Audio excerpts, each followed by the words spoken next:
Senator A.J. Griffin.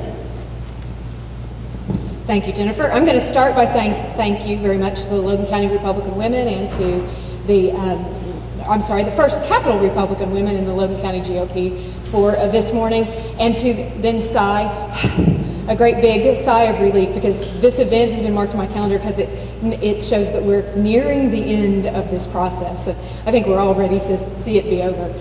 It is a pleasure to be with you this morning.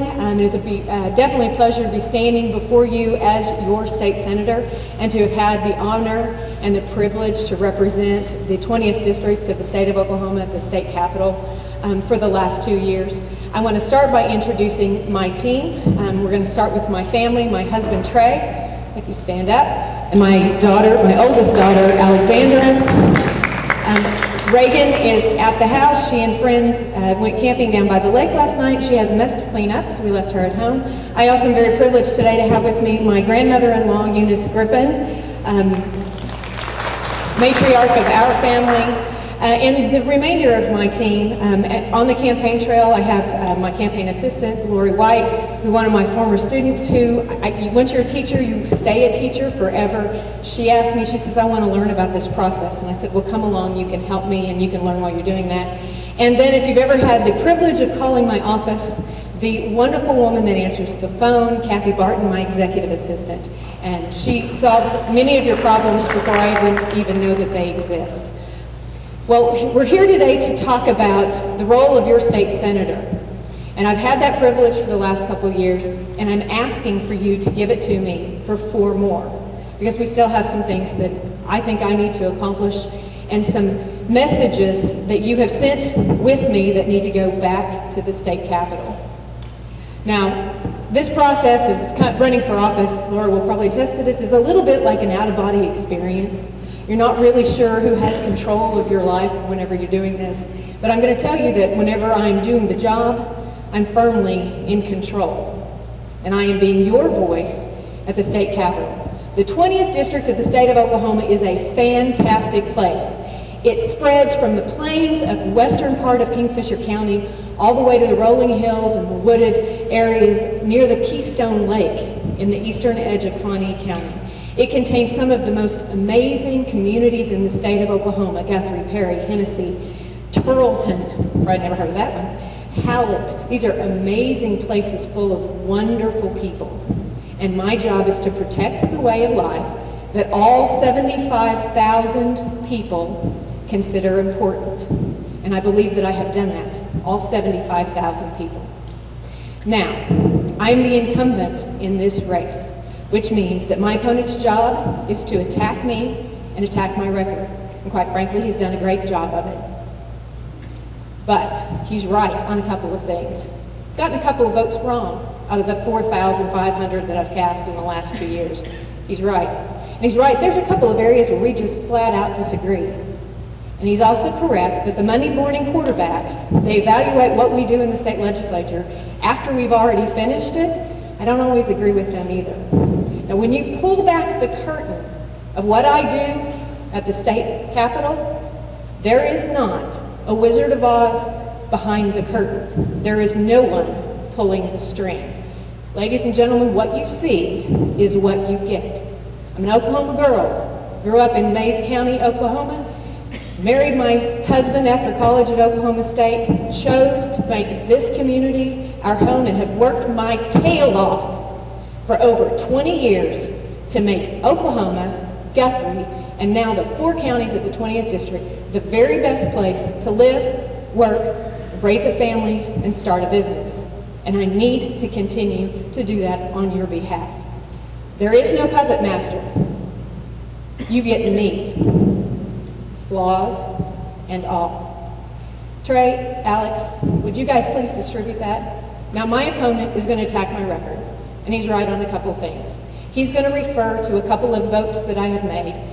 My family's going to distribute some data, some documents that either I'll refer to as we continue to answer questions, or you can use later and ask me about those later. I'm not finished. There are still voices across this district that need to be heard. I understand fully the role of government in this state. We have a Constitution, the U.S. Constitution, that says 5 things should happen in government. Now, our Constitution is actually very simple, but those 5 things, they're pretty basic. We also have a state constitution. It's really long. The Democrats were in charge for 100 years in this state. And being a conservative is a lot like being a Christian.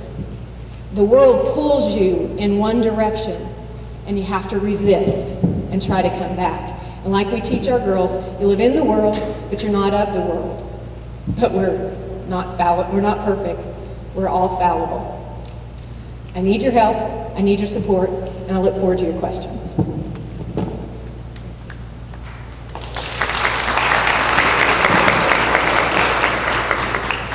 We have Dan Ladd. Thank you.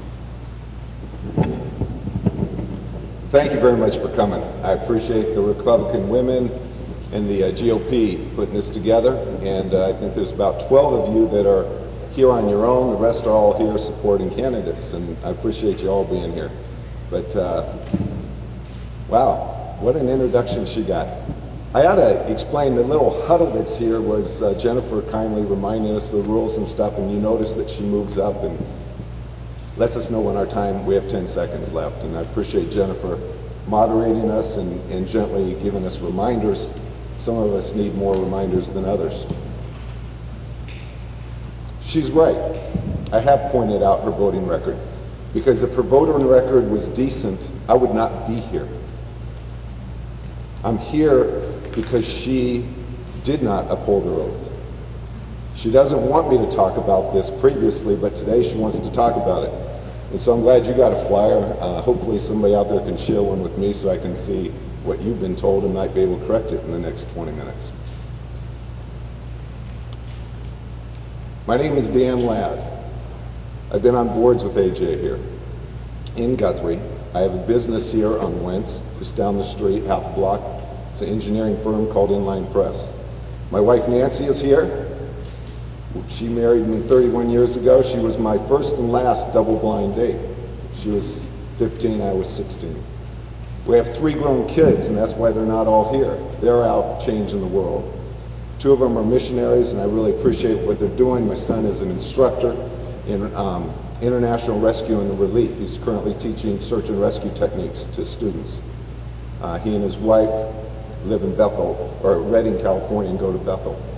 My other daughter and her husband are doing they've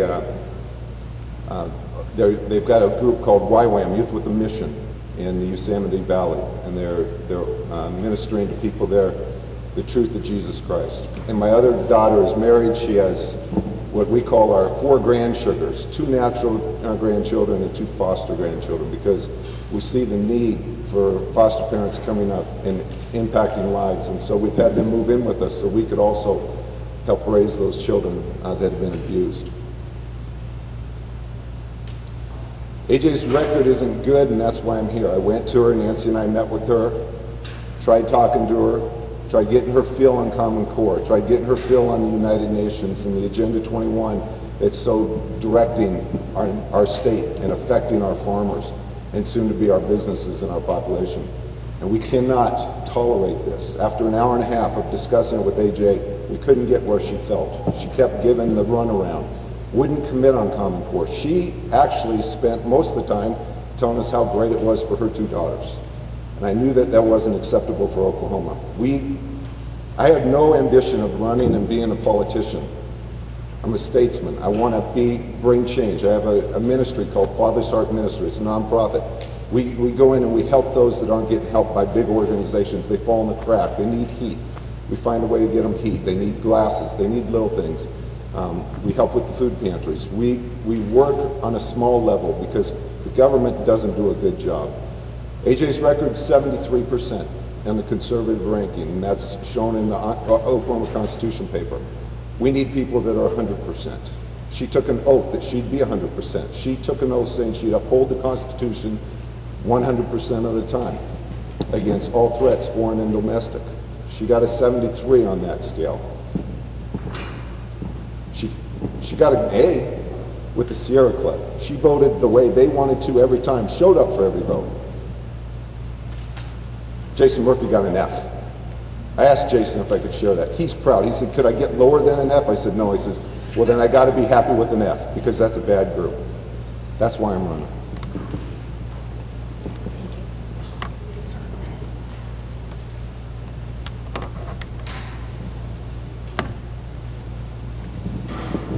Senator Griffin, the first question is to you.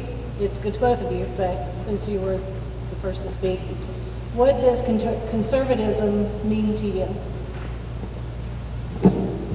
Well, I think I addressed some of that in my, other than being the most overused word in political campaigns, which we can all agree on that, what conservatism means is, like I said, the world's going to try to pull you one direction, and we're already set up to fail here in Oklahoma. Guys, right down the road at what is now the Masonic Temple was held our Constitutional Convention here in the state of Oklahoma. There were 112 participants, 100 of them were Democrats, 12 were Republicans. So we kind of started out behind, and in 100 years, it took us 100 years for Democrats to be defeated in this state. And there's women in this room that I know were a big part of the change. Janine, you were part of the change and why we're now in control, okay? So I'm more concerned with the word Republican, what it means to be Republican. Republicans want smaller government. They want lower taxes. Smaller government, lower taxes. More freedom, more liberty. Kind of want the government to stay out of our lives. And we're working on that. Now, Representative Davis was in the House all by himself for a really long time, the last elected official from the community of Guthrie, and he served in the minority. We are in the majority. This is a great big ship, and it turns very slowly. But with the help of those of us that are working to right-size government, not to completely eliminate it, but right-size it. You know, Representative Murphy discussed some of the consolidations that we have done recently. Well, I was the Senate author on several of those. We've consolidated boards. We're bringing those things together. We're shrinking them, shrinking government. That's conservatism. And lower taxes. Lower taxes. Trying to get our income tax as low as possible. There's a great publication out called How Money Walks. I encourage all of you to look at How Money Walks. It's going to show how money travels from one state to a state with lower taxes. We're working on it. Doesn't happen overnight. No magic wand. That's okay.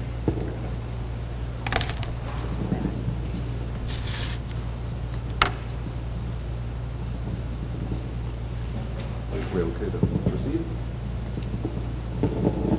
What is conservatism?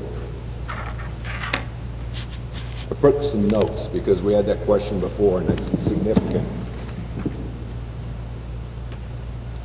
I'm sorry. It's important that we know what a conservative is because all the Republicans have called themselves conservative and yet we've just voted in a House leader that's a very moderate. So I'm tired of the people down in the Capitol though saying they're conservatives on the campaign trail and then not following through. Conservative sticks to the Constitution 100% of the time. What conservatives believe in is personal responsibility, limited government, free markets, traditional American values, strong national defense, and individual liberties. Those are pretty simple things. I think part of the problem is us. We call those guys down there lawmakers, and they just make laws, and like Jason was alluding to earlier, we need to have them oversee these laws. We need to back that thing off.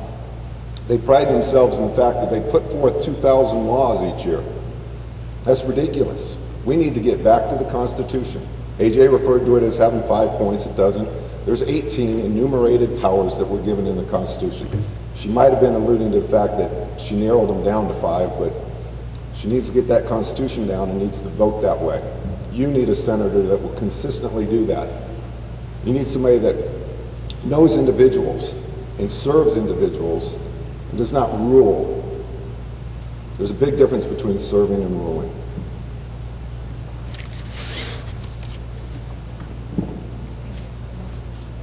That's right.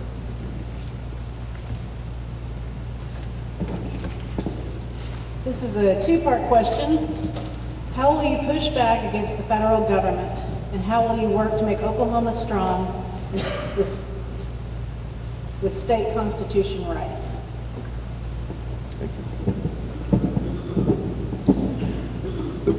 It's a good question. Thank you for asking. The way that we push back the federal government, and that's what really needs to be done here in Oklahoma, because the DC guys are way overreaching and are taking away our rights on a daily basis, and we're losing our liberty. So it's a process called nullification.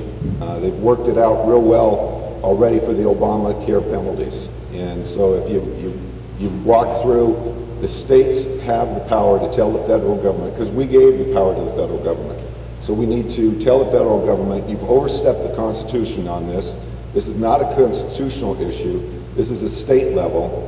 And we on a state level are going to say, no, we do not want this. If that's the Environmental Protection Agency and the way that they're complaining about farm dust and coal-powered power plants, that's not good for Oklahoma. So as a state, the sovereign state of Oklahoma, the senators and the governor can then say, hey, we want to push that back.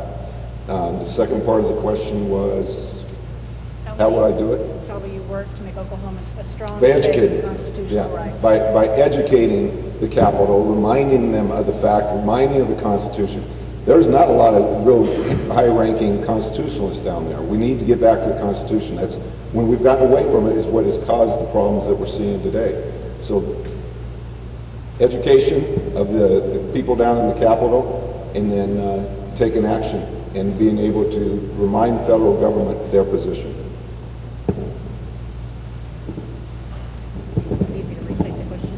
I think I've got it. The first one was pushed back against the federal government.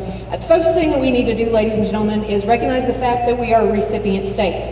The state of Oklahoma receives more money in federal funds than we send in federal taxes. Let me say that again. We receive more money as a state in federal funds than we pay in taxes. We're a recipient state. That needs to change. The only way to change that is through strengthening the economy in the state of Oklahoma.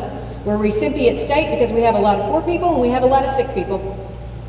That's just the matter of the fact. And my nursing home administrator is shaking her head correct. Yes, a lot of poor people and a lot of sick people. We need to change the economic landscape of the state of Oklahoma. And then we remove the carrot that the federal government has over us. If we can afford to take care of our own people, we don't need them. It's kind of like when the county has enough money to take care of their own roads. They don't need the states meddling in their business. When a city is properly funded, they don't need the county and the state to come on and babysit. So we have to get into a position where as a state, we are the strongest state in the country. We don't need the federal government to apply that carrot to us any longer. Nullification is an option, and I will tell you that the Obamacare penalty nullification that my challenger alluded to is a possibility in the state legislature. What we would do if you are ordered by the federal government to pay that Obamacare penalty, you wouldn't. And if you were then fined, then you could take that fine off of your state income tax. We discussed that, hadn't happened yet, because quite frankly, Obamacare hasn't materialized quite yet, but it's going to. And at the state legislature, we're ready. We're ready to take appropriate action to protect the people of the state of Oklahoma. Thank you, AJ. You'll take this next question. Sure. Would you support a call for impeachment of President Obama?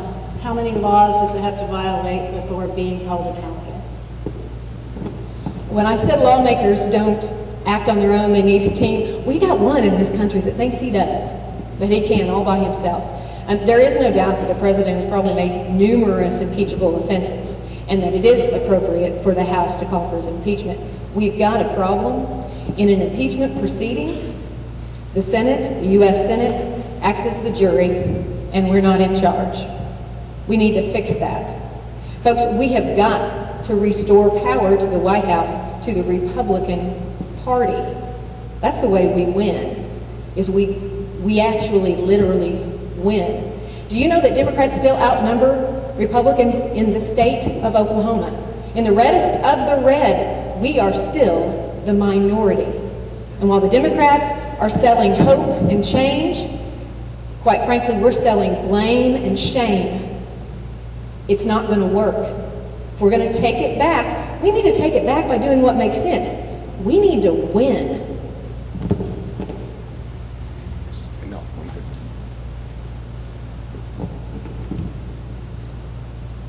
This is where it's difficult when you're not a politician, because I tell you what I think all the time. I'll ask you how you feel, and I'll consider that. But you're always going to hear me, and it's not always pretty. Senator Griffin just said that we should have, on the impeachment, he's multiple impeachments, absolutely impeached the man. Our House is in charge of putting those charges forward, and they're not, because they're saying, oh, well, the Senate's the jury.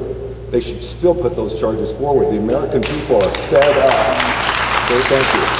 But and I'm sorry, because I know I'm talking to the Republican and GOP people, and yes, we have got problems with our organization, but the reality is if we do not call for an impeachment, the people are disgusted with us, and of course they're going over to the Democratic Party. There is no difference between the Republicans and Democrats in D.C. They're all voting on the same thing. We got to bring it so the American people have a chance to verbalize how disappointed they are. Walking, you hear it. Everybody is fed up. It's leaning down into the state issues too. This isn't a state issue. Putting him up's not. I'm going to encourage my legislators to do that in the U.S. positions, but as a state we can't impeach him. But we certainly got to encourage our leaders to do that. And even if we don't have a majority in the Senate, at least those senators would have to be seen on how they voted on that, and maybe that'll get our nation to change. So let's drive them to change. That's where I'm at. That. It's just so fun it's so fun to get off that. Thank you. What is the most important issue for Oklahoma? As I said before, getting back to the Constitution, which is going to require nullification, it's going to require education, and it's going to require action. I'm hearing candidates using this as talking points.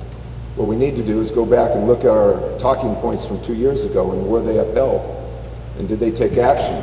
Or did they get down to the Capitol, join the good old boy society, get on all their committees because they're a yes vote, and keep everybody down there happy? Or are they doing what the people of Oklahoma want them to do in serving the people of Oklahoma?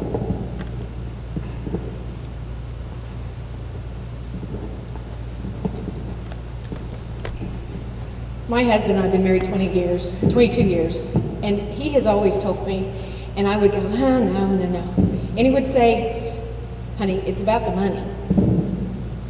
He would say, it's about the money. The most important issue that we have in the state of Oklahoma right now is problems with our budgeting process. Now, these are constitutional in nature because that's how we spend our money is how we interpret the Constitution. I mean, just like your family, how you spend your money, that's where your values are. It's what you're spending your money on, and your time, but we call it time, talent, and treasure. Our budgeting process in the state of Oklahoma is broken. It doesn't reflect our basic core values. If we have a singular problem, the real problem, the biggest issue facing Oklahoma, it's how we write our budget, how we spend your money. And you talk about an elephant that it takes 2 years to even understand, and I'll be honest, there are pieces of it I'm still learning and will continue to learn. And I started learning before I was ever elected, working under these agencies that are spending our money. But we have to figure it out. We spend enough of your money. We don't necessarily spend it on what you want us to. So it's time to make the Constitution the way we put it in action. That's how we put it in action. So we spend your money. We need to do a better job spending your money. Next question, first. When should martial law be considered? Should it be an option now? What is your stand on the militias helping the government uphold the Constitution? I would not support going under martial law currently. And militias supporting the Constitution, I think it's back to our basic fundamental rights as Americans to keep arms. Very proud of my NRA voting record. And I'm going to be honest, when I was running the first time, my friend Charlie Meadows called me squishy on the Second Amendment. He was probably right at the time, because it was based on my personal experience. I didn't grow up hunting and didn't carry a firearm. In 2 years, I've become a huge advocate for Second Amendment rights based on talking to my constituents, listening to stakeholders, and doing the research necessary to make a decision that properly reflects the 20th District. I've been named a Patriot Legislator of the Year by the Second Amendment Association and received confirmation that if re-elected, I will carry the Oklahoma Constitutional Amendment that reaffirms our Second Amendment rights and institutes cautional carry in this state. Looking forward to that, because that's what we need. If we are all exercising that right and that freedom, then we have much less to fear from our government. That's how we protect that liberty. We were supposed to be a people that was able to rise up at any given moment and defend ourselves against attacks, foreign and domestic. And that's how we protect that. So I'll continue to do that at the state capitol if you give me an opportunity to do so. The difference in some of the Second Amendment legislation that I've carried and that some of my colleagues have carried, big difference is the stuff that I carried passed, because I have the ability to work with my colleagues, and they like, trust, and respect me. And whenever we're on the floor making those votes, they listen to me.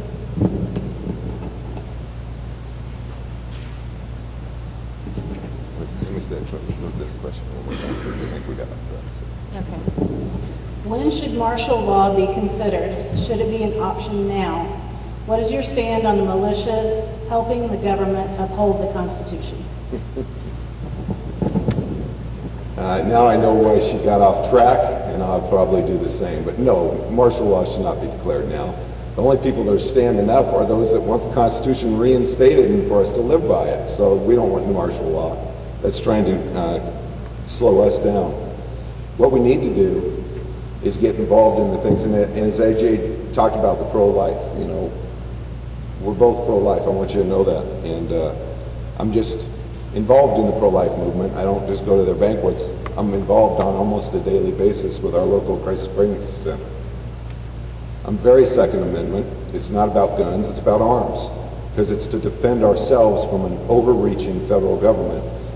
They put that there 200 years ago, and a musket was the best they could think of, but they had the foresight. I believe God gave them the foresight to call it arms.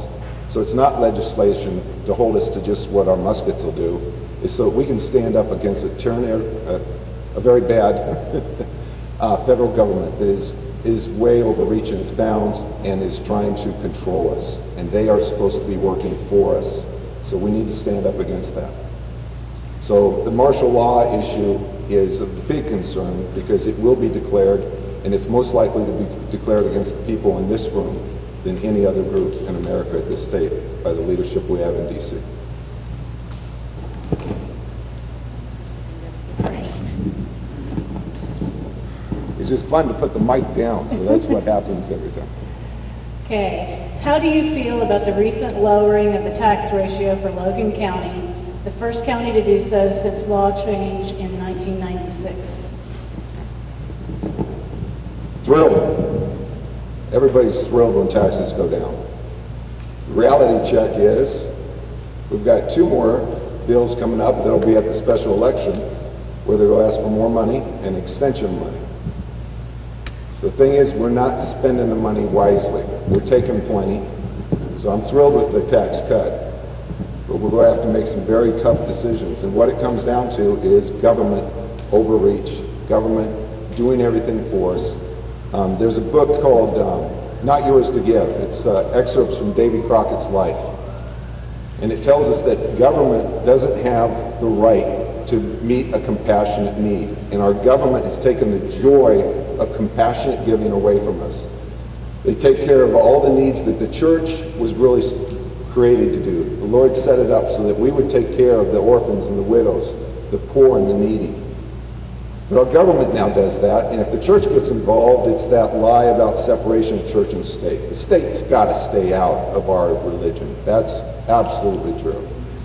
But we no longer have the freedom to give because they're taking our taxes and they're doing it for us, and then they get the credit for it, and they do such a terrible job of using that money. The most inefficient system ever created is the way our government takes care of the poor and the needy.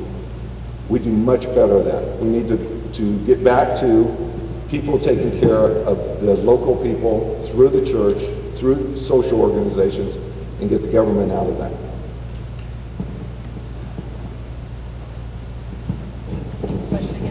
Yes, sorry, make sure. How do you feel about the recent lowering of the tax ratio for Logan County, the first county to do so since law change in 1996? I'm going to assume that when they say that, that is the lowering of the assessed property value that was done by our county treasurer that lowered your property tax percentage from the max of 12 to 11.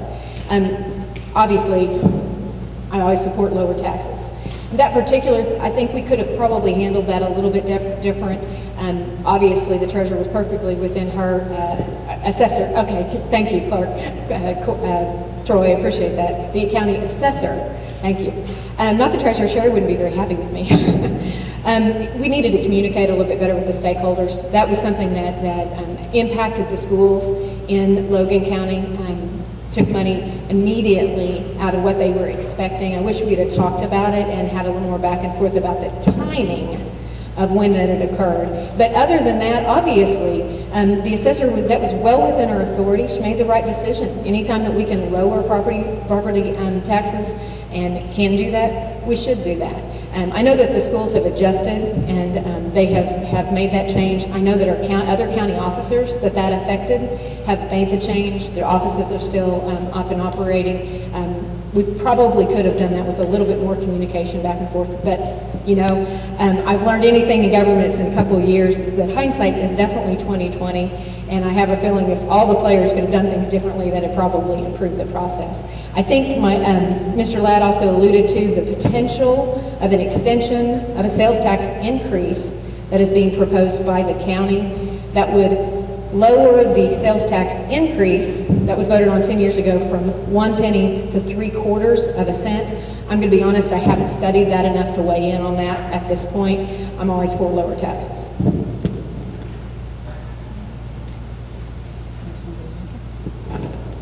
This will be the last question for the Senate candidates.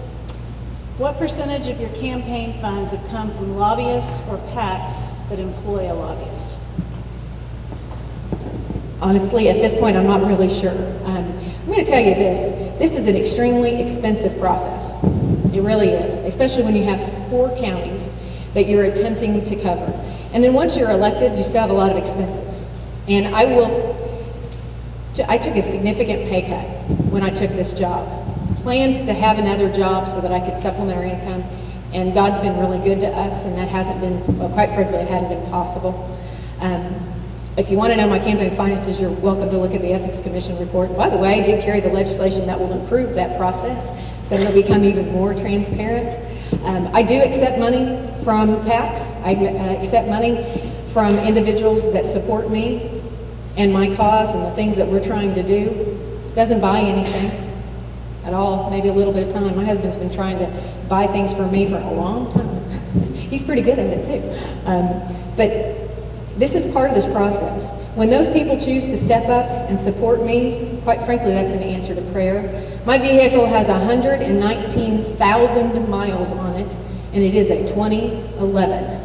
Almost every single one of those miles has come traveling these 4 counties, being out there and doing this work. Salary isn't all it's cracked up to be. In fact, Alex was teasing me yesterday, and she said, "Mom, you can go back to teaching. They make more money than you do," which is true. This is not, we don't do this for the money, okay? But I feel very blessed to have the support of a lot of individuals, both groups and individuals. Those PACs represent people that are doing a job that want someone who will listen to them about their job, about running a nursing home, about being an optometrist. PACs, they're just people. And they're wanting me to listen to them, and I will.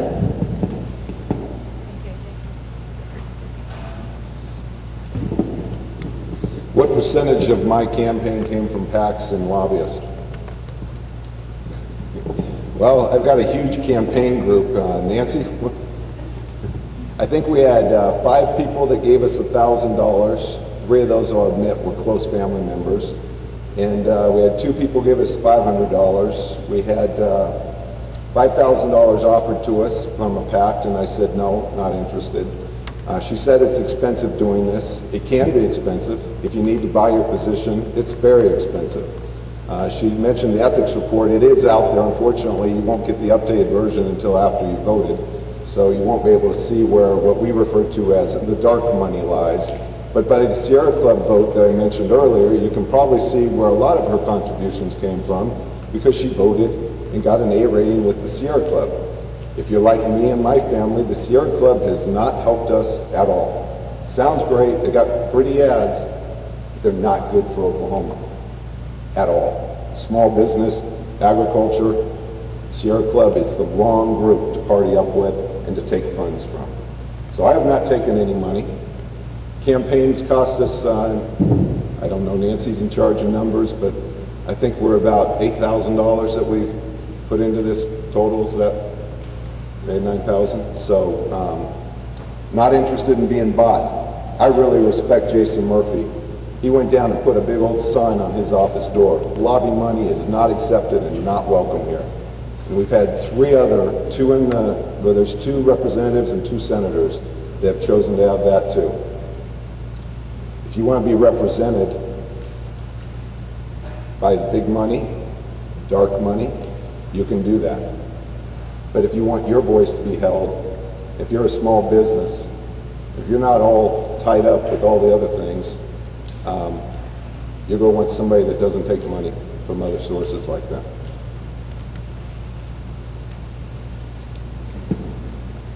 Senator Griffin has requested her 1-minute rebuttal. Actually, I just want to clarify a couple of things. I've never gotten any money from the Sierra Club, and actually last session I had a Sierra Club hit list bill. It was their #1 bill they were trying to defeat. It was on distributed energy and the fact that if someone put in a solar panel, it was going to raise your utility rates. So I had a Sierra Club hit list bill last session and never taken a dime. And there is no dark money in Oklahoma. We're in the period of reporting where beginning Monday, everything has to be reported within 24 hours of receipt, so you can check that reporting every day and see where that stuff comes from. We have some of the best ethics laws in the country, and they actually just got better with this last session, with some of the things that we were able to pass regarding county and municipal elections, school board elections. They're continuing to get better. And we appropriated $75,000 to the Ethics Commission in additional funds, so they're going to upgrade their computer system, because sometimes it doesn't necessarily provide the most accurate picture of what's going on, so they're going to upgrade that. So there is no dark money in Oklahoma. Maybe at the federal level, but not in state politics. Wow. Her words, there's no dark money in Oklahoma. You'd be the judge. Senator Griffin, Dan Ladd. Thank you. Thank you for your time. Ladies and gentlemen, thank you for your questions.